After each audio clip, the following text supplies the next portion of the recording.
Ready to roll? Yeah. Beaming from Pacific Junction Hotel to Earth.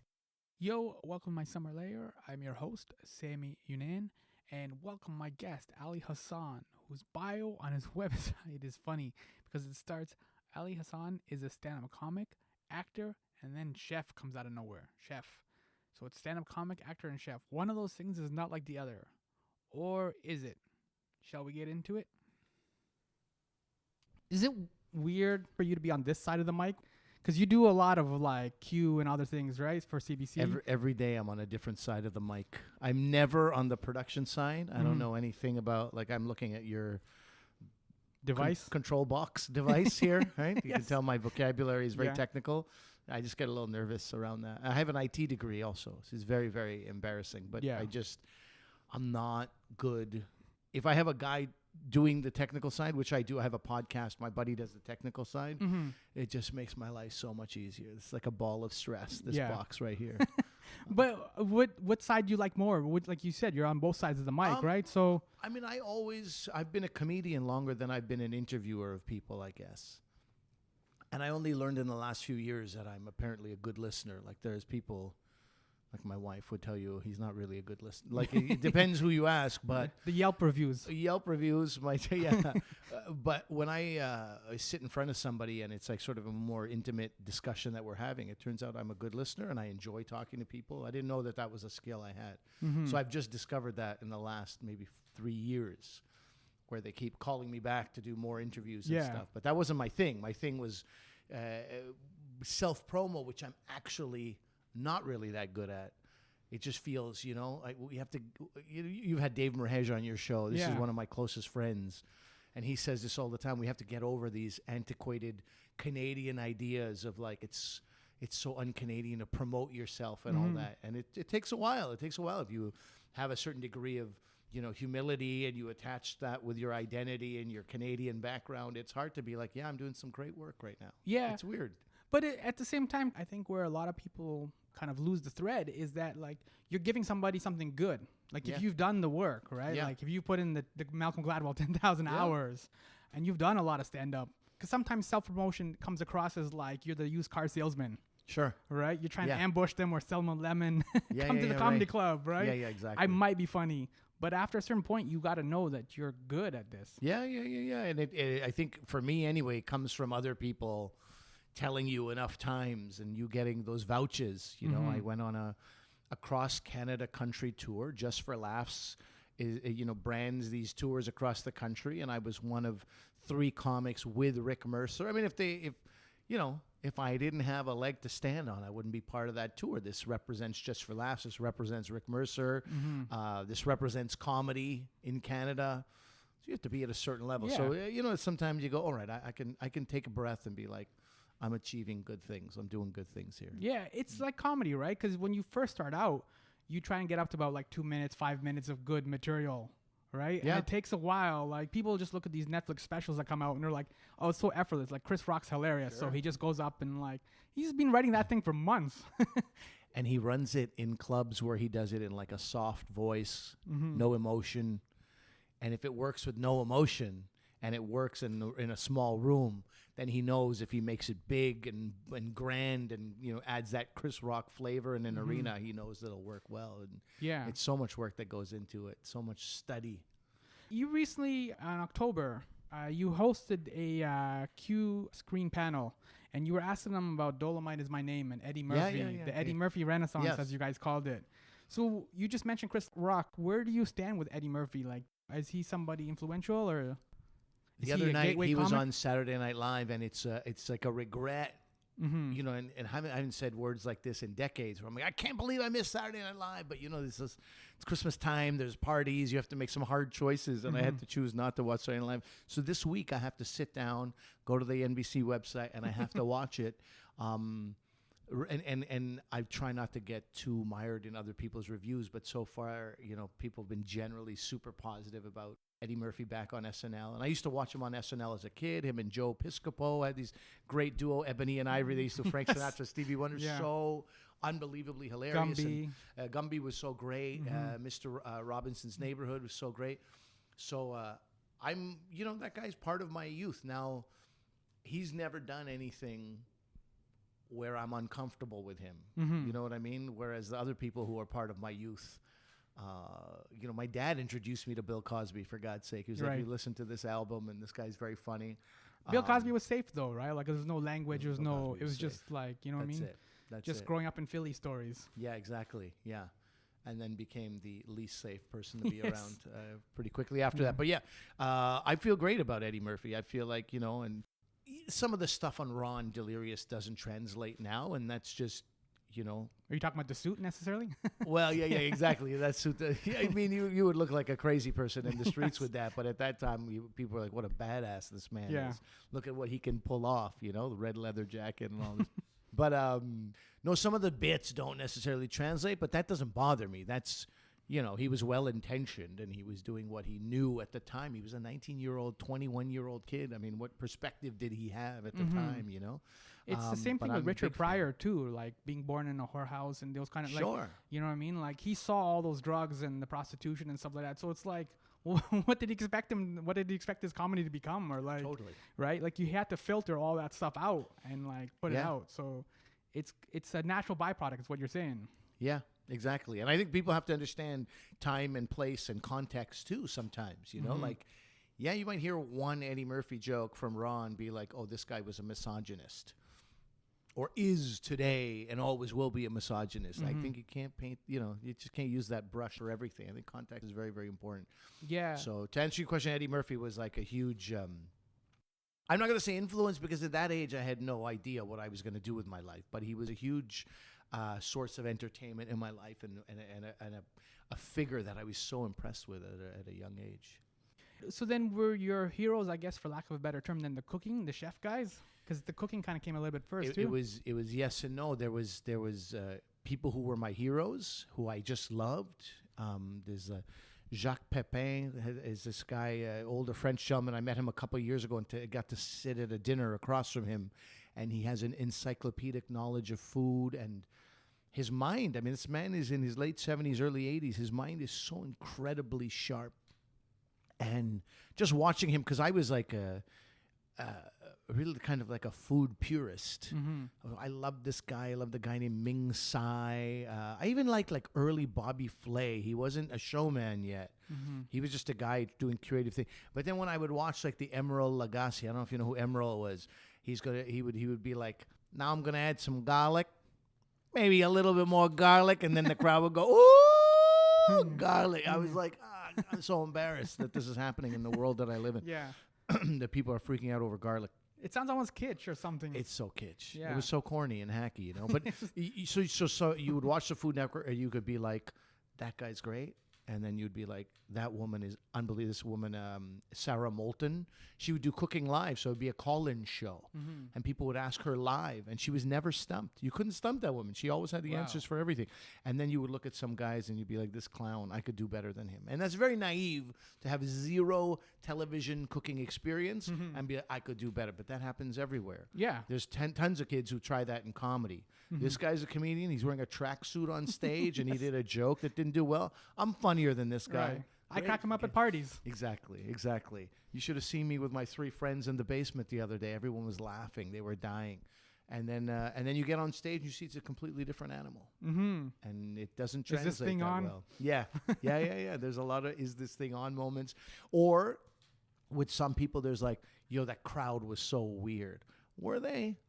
Because they're the final arbiter of whether something's funny or not. So maybe you just weren't funny. But people have a hard time processing that. Yeah, I mean, comedy is one of those things where it's completely different than all the other arts. Like if you write a novel, people may like it or not like it. Like if you do a performance in a movie, some people think you were fantastic and should be nominated. Other people like what. But in comedy, if the people are not laughing, then you're not working. Like it's not, whatever you're doing is not working. Yeah. So it's a pretty simple formula. It really is. And my whole life, I don't know what this says about me exactly, but cooking and comedy both have a level of instant gratification.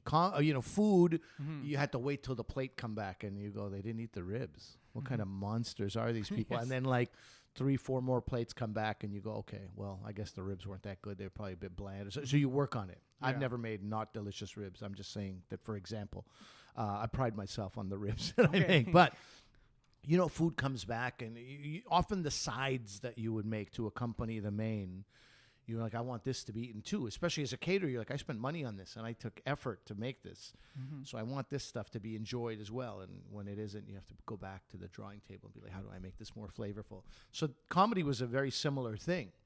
They're laughing at this part, but then I also want to go off on these tangents. I also want to have tags. And how come they're not laughing at this? Got to make it more, flavorful, to use my culinary experience. So it was like it was a familiar process to be like, okay, they like this, but they didn't like this.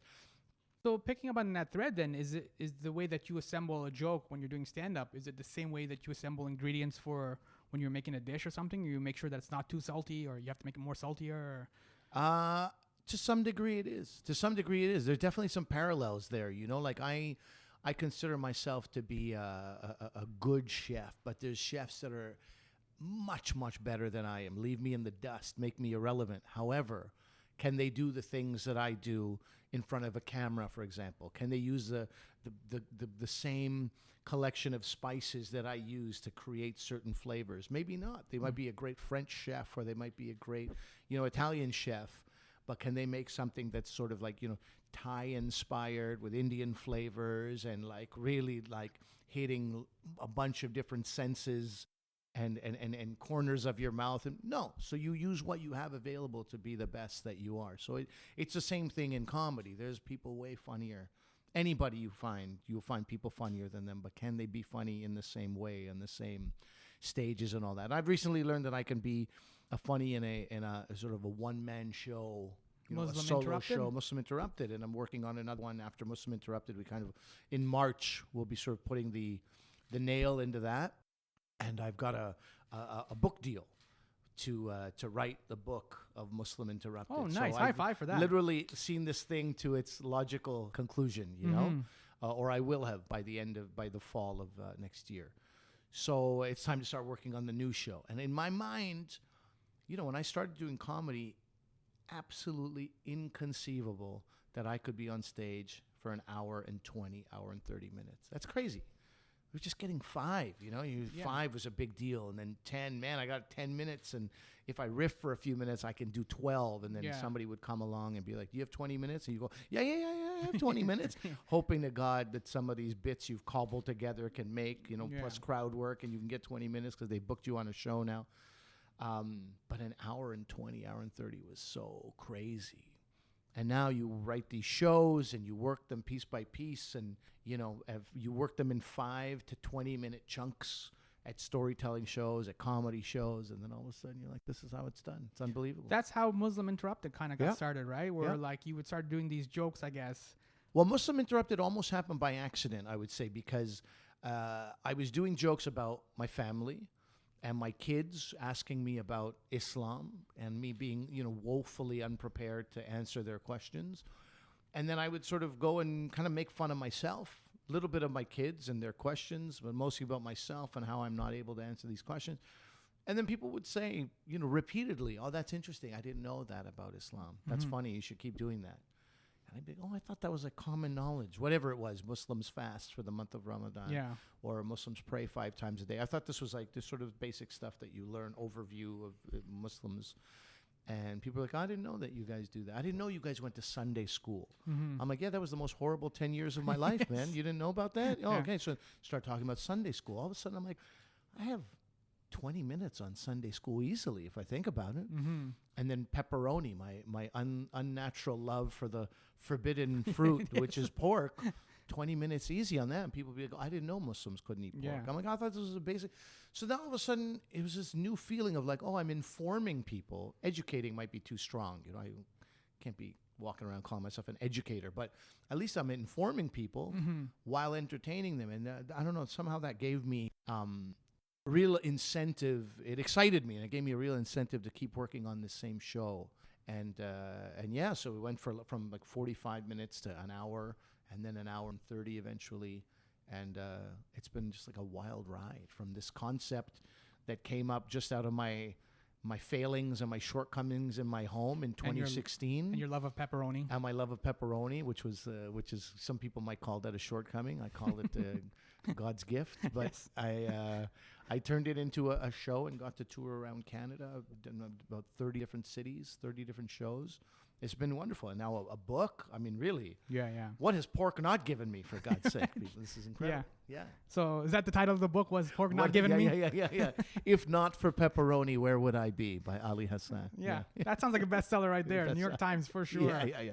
We're looking for a new name. It doesn't have to be named Muslim Interrupted. I'm going to take some notes on this. This Yeah. is not a bad idea. Okay. We'll talk after. We'll see Yeah. if we come put our heads together. Yeah. And this is the thing, too, because especially after 9/11, there was kind of like a general lazy racism, I guess, for lack of a better term, right? Sure. Where like people didn't necessarily know anything about Muslims. No, you just fear what you don't know, and you just sort of live in that fear. You're right. And that's Yeah. what I'm saying. Like, it's not necessarily an educated racist. It's the same thing with the stereotypes for black people where they're lazy or those kind of things. Yeah. So it's just, you kind of just dismiss people. Yeah, rather people, if you're going to be racist, I mean, educate yourself. Yeah, do and the work. Then be racist. Right. Do the work to be the racist, the Yeah. best racist you can be. Don't be a lazy racist. So I agree with that's that. inspirational. Yeah. But to pick up on that idea, we've kind of seen now this transition of people like Chris Gethard, Mike Birbiglia. I think I pronounced his One name of my right. greatest inspirations, Mike Birbiglia. Yeah, because he's kind of like straddling that same area you are, which is like doing one-man shows, but they're also really comedy heavy kind of. Yeah. And like he also does stand up like in regular clubs and stuff like that. Yeah. He had that new show just recently on Netflix called The Next One. Or The next one, yeah. Yeah, the right? new one. The new one. Yeah. Sorry, yes. And he also obviously does stuff with American Life. He hasn't done anything for a Sure. while. So it's Yeah. like that's the kind of like the template, I guess. Dude, this man, I honestly have to write to Mike Birbiglia and at least do the basic due diligence of saying thank you to this man, because I didn't know how a one-man show worked. I'd seen it like some John Leguizamo. I'd seen this and yeah, that. Sex Freak and those ones. I didn't see Sex Freak, but I Okay. did see something else very much about his upbringing and his Latino father and He does all those voices all too. those voices, lots Yeah. of characters and stuff. So I was like, oh, I can't do all those voices. That's a lot to. I watched Mike Birbiglia's show, my girlfriend's boyfriend or my girlfriend's ex-boyfriend. Yeah. And that show, watching how long because I'm a comedy club guy. Mm-hmm. You go more than 30 seconds without a laugh, you can see people get uncomfortable. Like, hey, when's this guy going to get to the punchline? Yeah, right? yeah. So watching Mike Birbiglia do a minute plus of really serious stuff, and then you go, how's this guy going to get out of this hole he's dug? And then you watch the, I kind of modeled my whole approach on his approach. And there was some work in progress shows I did where like I talk about 9/11 in Muslim Interrupted, and the first time I did a show at Comedy Bar in Toronto, I was like, I spent too long on 9/11 because the next 20 minutes it genuinely felt like I'm digging my way up to finally get them back, but I went too far into it and talked way too deeply and passionately for too long about how this had affected me without any jokes in it. Yeah. And that's part of the process too, learning how long you can go and what you need to do, how you break the tension once you've created those moments. And I credit Mike Birbiglia almost exclusively because I just watched that special like 4 or 5 times, and I was like, it's unbelievable, the ups and downs and the roller coaster. And he truly helped me understand what a one-man show could be as far as my own strengths go. Yeah, and he goes on those wonderful tangents too, They're the where best. like he'll introduce something Yeah. and then he'll mention something else, and he'll do this long tangent for about maybe 5 minutes or 10 minutes or Yeah. something, and it's not necessarily related to the whole thing, but he brings it all around back. Totally. Like it's a magic trick. Well, I was talking to a friend of mine, Dinesh, was like, look, the show's called Muslim Interrupted. It's a perfect thing. You can keep interrupting yourself and go on a tangent here, and then you keep interrupting. yeah. You're the Muslim who's interrupting his Muslim self. It's like meta, and then it got messy. It got Yeah. crazy messy. I'm just not smart and clever enough to have that all The magic packaged in trick. one show, the whole magic trick. Hopefully I can get there at one point, but for my first solo show, it was important for me to have it sort of chronological so I could keep it all together in my brain. Also because I got to be on stage for 90 minutes and remember what I'm going to talk about. Mm-hmm. And in Canada, we just don't have that many opportunities to practice an 80, 90-minute show in certain cities and then go tour. There's not that many. Also, the show's called Muslim Interrupted. It can't go to every city in Canada. There are cities, my agent has called them and said, hey, my client, Ali Hassan, and the venue manager will be, oh, yeah, I know Ali Hassan. I like Ali Hassan, but that show's not going to work in our town. Their town is either sort of, very sort of anti-CBC or, not super favorable to Muslims, or let's say not favorable enough where they can fit a 250-seater of people saying, like, we want to see this guy. Yeah, And yeah. I respect those venue owners for doing that. I don't want to necessarily spend 2 days in Lethbridge only to find out that 10 people come to my show. For example, I'm just throwing Lethbridge out there. But, there are these smaller cities and provinces that are like, I'm not comfortable with this. Luckily, I'm on the CBC. It gives me a little bit of a, okay, this guy's not going to go too rogue. He's a public figure. He's not going to light the place on fire. You know what I mean? Yeah. So it does help me a bit, but not everywhere. Yeah, so speaking of the CBC then, like, at the risk of like sounding like James Bond, how did Q come into your life? I honestly, everything stems from Laugh Out Loud. I host a show called Laugh Out Loud. And before that, I was on a panel on the George Stroumboulopoulos show. So I did about 160 episodes. That was my sort of foot into the building. And you're talking about the TV show of George Stroumboulopoulos Tonight. Yeah, what the hour became was George Stroumboulopoulos Tonight. And there was a comedy panel in the last 8-9 minutes of the show, and I was the lead panelist. So I did a whole season of that. That was my first time in the building. It was like a blessing like I've never had before. I had a family. My wife was pregnant. I married my wife, and she has 2 daughters who are my girls. And then I really didn't expect my sperm to be working. So we were a little, casual. Yeah. And within 2 months of getting married, she was pregnant. I was like, oh, my God, what is happening here? I went from a single guy to 4 of us and then to 5 of us in under a year. Wow, that's a lot of change. It's a lot of change. And I'm not a guy who really stresses. I just sort of do the work I need to do. And I think I work well enough with people that I get sort of repeat work. And I think I made a nice impression in these interviews. We had 4 interviews that we had to do, in part of the audition process to get into Strombo. And it all worked out, and it was a great moment for my family. From that, I started hosting a show called Laugh Out Loud. We profile Canadian comedians across Canada. Usually a lot of them performing too, like at festivals. Exactly right. Yeah. Exactly. So we take some of the stuff that they've done maybe at the Winnipeg Festival, the Halifax Comedy Festival, or Laugh Out Loud goes places. We'll be in Victoria in February. We might be in Charlottetown later this year, and we go and get comedians. We record them, and then we introduce them or reintroduce them to Canadian listeners, and it's been great. It's a show with at least 1.5 million listeners. It's just a great place for Canadian comics to get some exposure. And often what you see is that their album sales will go up right after they air on Laugh Out Loud. So I really enjoy that. I feel like I'm part of something good for my comedy community. Now, somehow, for some reason, I had approached Canada Reads, and I had asked if they were looking for panelists. I have a great buddy, Trent McClellan. He was one of the panelists one year. He won with a book called February, Lisa Moore's book, February, great book. So I was like, oh, if they're looking for panelists who are comedians, let me go submit my name. So I went to the offices and I said, hey, I just want to introduce myself. And they're like, oh yeah, we know you. And I said, if you're looking for panelists. So the woman there, Tara, who's become a friend of mine, she called me many months later and said, how come you didn't ask to be the host? You wanted to be a panelist. I was like, oh, I didn't know that was an option. Yes. At the time, Gian Gomeshi he'd done a few years in a row. He was gone from the CBC. I assumed it was the host of Q who always hosted Canada Reads. And she said, this is no. what Dave was saying, like, have a little backbone and be proud of yourself. Yeah. Right? Like, go up for exactly. Exactly. Ask for the ball in the fourth quarter. I didn't ask for the ball. I assumed the ball would not be given to me, and I resigned myself to accepting that. You were the Steve Kerr, not the Michael Jordan. Yeah. I'm bench mob. I'm happy to be on the bench mob. Yeah. So I said, oh, I didn't know that was an option. She said, yeah, was that something you'd be interested in? So then I got, long story short, I got to host Canada Reads in 2017.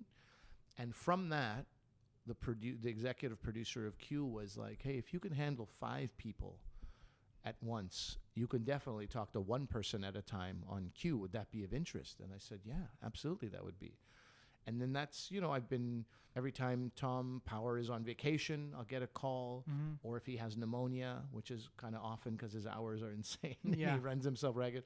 I'll get a call, and there's a few different fill-in hosts, but I feel like I've gotten a lot of work filling in on Q, and I've really enjoyed it.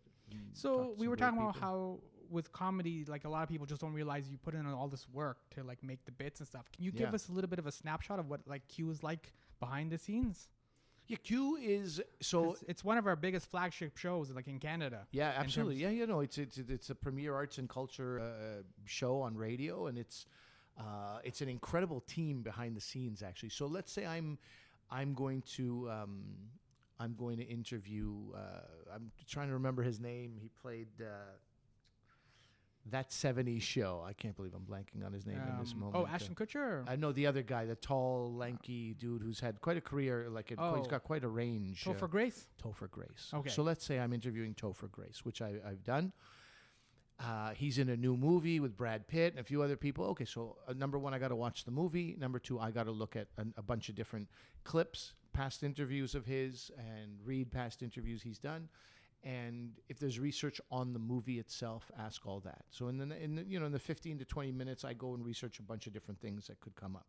Then the Q producers give sort of a skeleton interview, like these are the questions we were thinking of asking, and then I have, full input to be like, I don't think I would ask that, or I don't think I would ask that. Can I know? Because I also have had some experience where I ask people a question, and then they turn it on me. Bill Nye, the science guy. And this was a question that was written for me, and I was like, that's not really my voice, but I'll ask it. Bill, do you consider yourself more of an entertainer or a scientist? And he goes, I don't know. You tell me. What am I, entertainer or scientist? I was like, God damn it. I didn't. Yes, and he got kind of irritated. Yeah. So anytime I read something in that space, I'm like, I don't want somebody to throw that back on me. I want to have instead of A or B, people say this about you. How do you feel about that? Right? That kind of thing. So it's things I'm more comfortable with. So together with the producers, we come up with a segment, the whole interview. So I'll do that for like a week. I'll do that for a day. Tom Power's job, if there's 3 blocks every day, so 3 different interviews at least, that's 15 in a week. So you think about that, like the hosts will have to go see a couple of plays potentially. They'll have to watch a couple of series or movies. They'll have to read a couple of books. They'll have to go to some exhibits. It's an extremely demanding job, which is why he gets pneumonia as often as he does, which is why I get the work that I do. Yeah. And so, but in terms of like doing the radio stuff, is it kind of a different muscle, I guess? Because like when you're doing stand-up, you're used to reading the crowd. You can like pause for laughs. Sure. But when you're on radio, there's just kind of like silence, right? There's nothing to like. I know you're reading the guests, but other than that, like, I don't know. I just try to create a connection with the person I'm talking to, and it's not always possible. Some people, there've been some people who are really, they just come in a shitty mood, and I can't claim to know what their day's been like or what other interviews have been like. The same way that I read a question and I go, oh, I remember how somebody reacted to it. I don't want. Some people are just like that with interviewers. They're like, well, I don't like interview format like this. I don't like people who interview me like this. I don't want to do this press junket. Yeah. I've been doing press all day, and I've been doing press all day. I'm sick of talking about my movie with dogs. Yes, the dogs were difficult to work with. What do you want from me? You know what I mean? Peed on my leg. Yeah. Right. It peed on my leg. I hate this job. I hate that I have to do this movie. I'm broke. Another goddamn 15-minute interview about what are the dogs like? And I'm so I really try to keep things fresh. So. That's what I was asking at the beginning. Like because you're done both sides of the mic, right? Yeah. You know that. I know what I would like to be asked too. And if I'm asked questions that, hey man, that's the first line on my Wikipedia page. Like, come on, what are we really doing here? I don't want to have that in my head as an interviewer or an interview subject either. So I'd rather keep it fresh. And that's the best compliment is when somebody goes, hey, that's an interesting question. Actually, I like that question. I haven't been asked it. That's the best. Yeah. Because you need at least, and for sure, if you're asking 10 questions, some of them there's going to be overlap. You have to get some of the, I know you've talked a lot about Muslim Interrupted, but there are always people that don't know or never heard of it. Of course. So you do have to do that sometimes at work. Just to rest your heart here, Sammy. Yeah. You have not asked me any bad questions. This is okay. There we go. Hey man, this is not about you doing poorly. No, I know that. Don't read into anything I'm saying. No. I know what you're saying though. Like I know where you're coming from because it's like there is like you just have to sometimes do that groundwork, right? So you can get to the interesting stuff. Like you said, you got to talk to Topher Grace. You got to ask him about how the dogs were. Get rid of the dog questions, and then you can get into the real stuff. Like, do you think dogs have a soul or something? Then you can get into the real issues, right? Yeah, exactly. Did you have a dog growing up? Yeah. Yeah, I had 6 dogs growing up. Everybody knows this. Yes. Sorry, man. I had to ask. Yeah. And lastly, one of the other roles you have at Q is a really fascinating job. You get to do CBC Reads. Oh, at Canada CBC, Reads. I Yeah, get to do CBC Canada Reads. yeah. It's been rewarding in ways that I can't even describe. So every January, the long list comes out, and then somewhere in January they tell me, okay, we've got our short list, so you have to read 5 books. I'm not a guy who can read 5 books. No, I'm not a guy who would be inclined to read 5 books in a 6 to 7 week period. Now I have to do it for work. It's the greatest start to my year where I'm forcing myself to get out of my comfort zone, read books I probably wouldn't read, to be perfectly frank. I'm usually going for stuff about food or comedy, or somebody recommends some great fiction. I do love good fiction. But life gets in the way of reading. I don't know how avid a reader you are, Sammy, but it's tough. I can get into the books. You can get into books, but almost everybody has a to-read list. Yes. And it's an ever-growing list because somebody you trust goes, oh, you got to read this book. You would love this book. You're like, damn it, that's number 12 on my list of to-read. The pile on the nightstand gets big. The pile on the nightstand. Right. A long time ago, an ex-girlfriend of mine was saying that, you know what? Can you read 1 book a month? I was like, of course I can. So she goes, think about that. That's only 12 books a year. Think about how many books are out there and how many different genres and topics and authors and all that.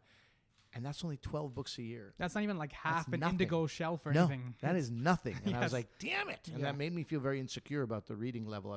My father was an English teacher.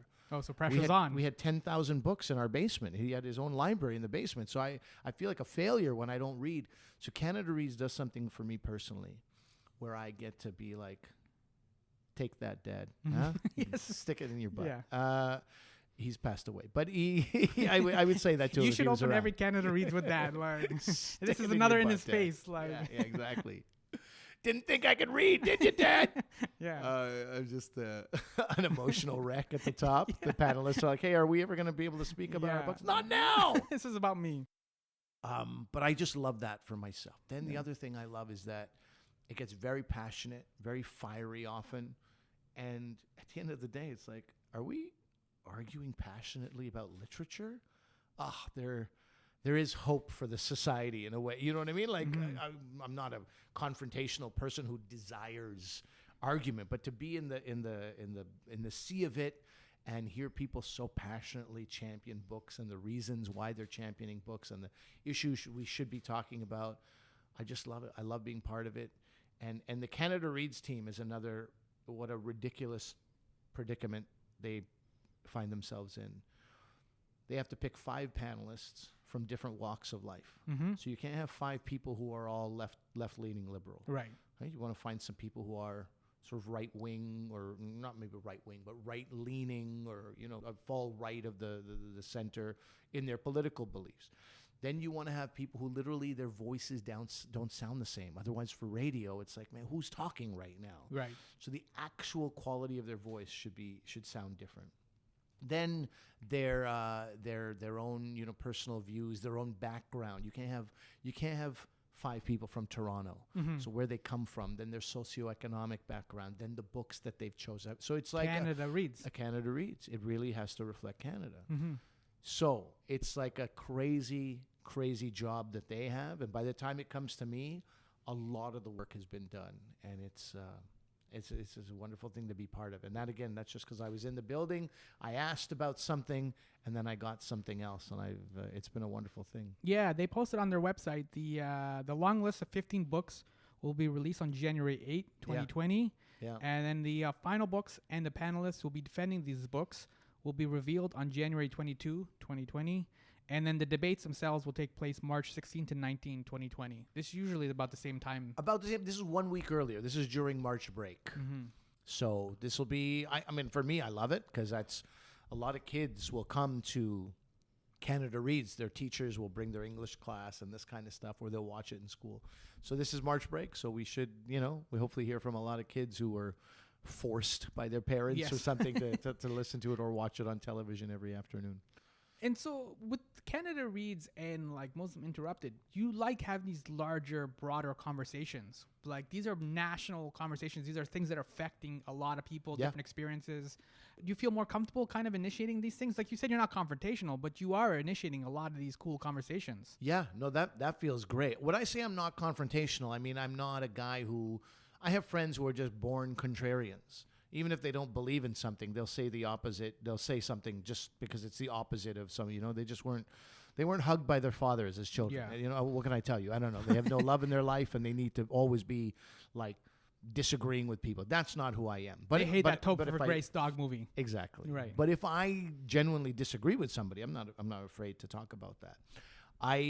And also in Canada Reads, it's interesting because I probably would have bailed a little bit early on some of the, like when it gets aggressive, I probably would have been like, you know, let's get in. It's my job as a mediator. But what you realize is that ratings mean something too. So sometimes you got to let the sort of the fire, you got to let some of that smoke come off so that you really get to the heart of the battle. But I'm just, you know, as a CBC person, I'm like, well, on CBC people don't fight, right? This is a civilized platform. But actually, we're Canadians. We're Canadian, right? But in fact, there should be some of that disagreement, and it should come from a passionate place, and that's great for people to listen to and to hear and get behind. So I actually really like bringing up those conversations, and there's a lot that I've learned that I would not have been exposed to if not for Canada Reads.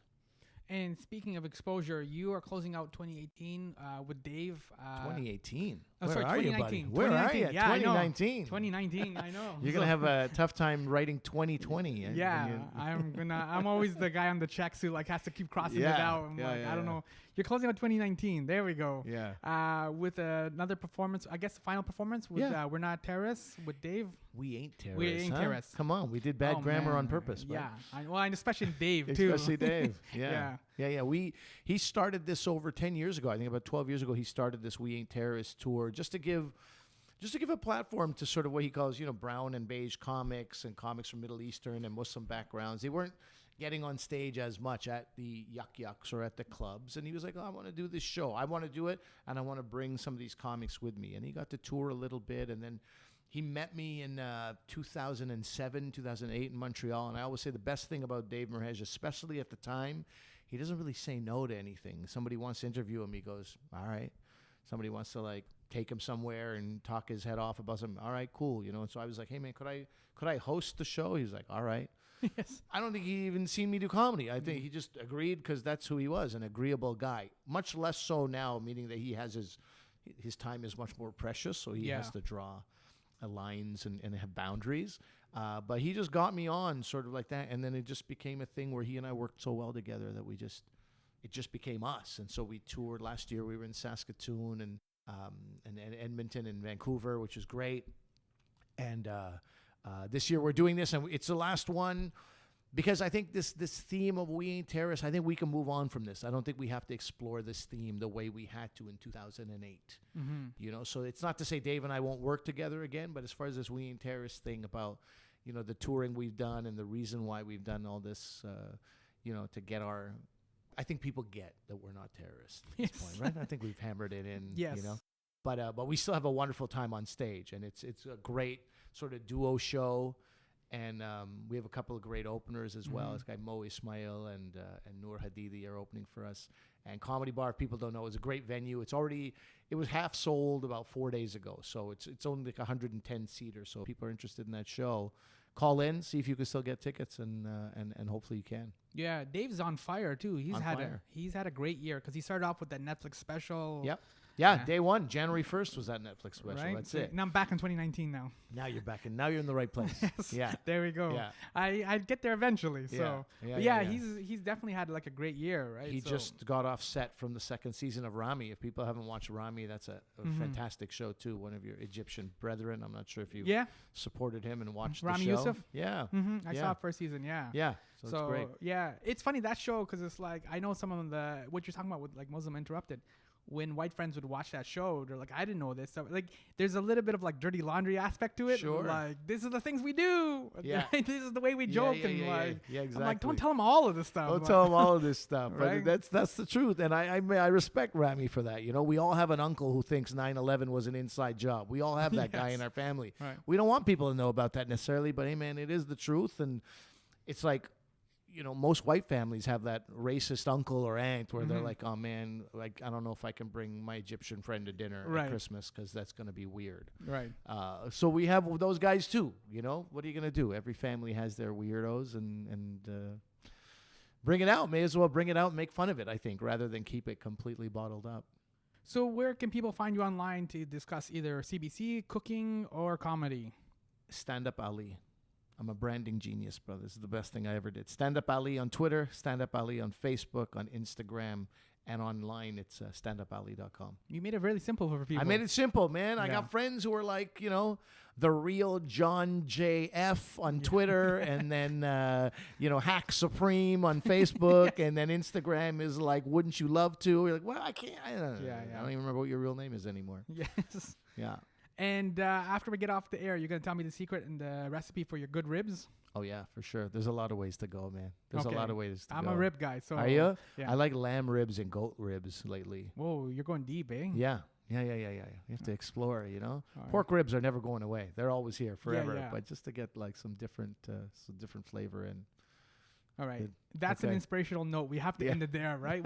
Whenever the ribs come up. So. Yeah, I know. Now our mouths are so watering and we got to eat something. But thank you, Ali, for coming. We covered like Canada Reads. We covered like your stand-up, your one-man show, Muslim Interrupted. Like we covered a lot. Actually, one thing we did not cover, though, I want to finish up on this, is when you were doing the Just for Laughs tour, Rick Mercer gave you a tour of Parliament Hill. He did. That was a lot of fun, man. That was a lot of fun. Rick and I had a good laugh about that because it's Rick, our friend Ivan Decker, and myself in front of Parliament Hill. Mm-hmm. And it's like there's these, you know, cop cars there. Parliament Hill, as you would know, there was an attack on Parliament Hill a few years ago. So it's like, you know, the cops and security are all there. And there's Rick sort of like, and he's pointing in that building. He's like, that's where this happened. And then he's pointing straight. He goes, and that's where the scaffolding. And then I would point at another building, and I'd be like, is that building where this happened? He goes, yeah, in fact, behind that building is where and I looked back, and the cops were looking, but they knew it's Rick Mercer. They recognized Rick. Yes. He's like a mainstay in Ottawa. But I was like, man, Rick, talk about a thing that three brown guys could not do at Parliament Hill. Just standing, staring, pointing, and looking like we're plotting something. Yeah. This is white privilege at its finest. And we had a nice, good laugh about that. But yeah, a tour of Ottawa or a tour of St. John's, Newfoundland by Rick Mercer is a hell of a treat. So if he retires, you think this is a direction he should go? Maybe do tours part-time? Guided tours? Yeah. I mean, he's got a lot of, you know, over the years, he's assembled a lot of great knowledge and also like, you know, dirty gossip. Yeah, okay. People could pay extra dollars for some of that. All right. You should pass it on to him. Yeah, that's a good retirement plan, right? Part-time tours with Rick Mercer? He's only 50. He's got to come back out of retirement for something. This is as good an idea as anything. There you go. All right. Thanks, Ali. Thank you, Sammy. So there's a couple of corrections based on the conversation I just had with Ali. When we were discussing John Leguizamo, I'm not going to be able to pronounce this properly, am I? John Leguizamo? I think it was better that last one. I mentioned Sex Freak. My Freudian slip was showing. I combined the two titles of his one-man... I combined the titles of two of his one-man shows. His 1998 offering Freak is an HBO special directed by Spike Lee, and Sexaholic, a love story. It was, well, that title speaks for itself. So, Sex Freak doesn't exist. There's just Freak and Sexaholic, a love story. So that was bad. Sexaholic is my favorite of John's one-man shows. Freak is good as well, as is Ghetto Clown. And if you want a really fun fact about Ghetto Clown, it was directed by Fisher Stevens, who was the white guy playing an Indian guy in the Short Circuit movies. My whole life, pop culture goes in a circle. I'm going to try this again. Leguizamos? Oh, that's terrible. I'm butchering this. His latest one-man show, Latin History for Morons, is on Netflix if you want to check it out. Like Ali's journey, it was prompted by John's kids asking him questions about their heritage. As for Mike Birbiglia, I think I did that one right. Mike Birbiglia. A must see is his 2011 work, Sleepwalk with Me, and the one Ali mentioned, My Girlfriend's Boyfriend. On Netflix, you can see Thank God for Jokes. It was alright. I wasn't blown away with it. That one's more stand up comedy than kind of one man show. And the new one, which is what we talked about, it's about him having a kid, the new one. Mike's stuff is fantastic. It's so good. It's really inspirational. It gives you that feeling like if he can do this, I can do this, and you really want to kind of try and attempt it. He makes it look easy, which is deceptive, but you still want to kind of do it and get into it. Speaking of inspirational, I am on the Twitter and the Facebook and Instagram, all at My Pal Sammy. Thank you so much for taking the time to listen in the Netflix world. Jokes, yo.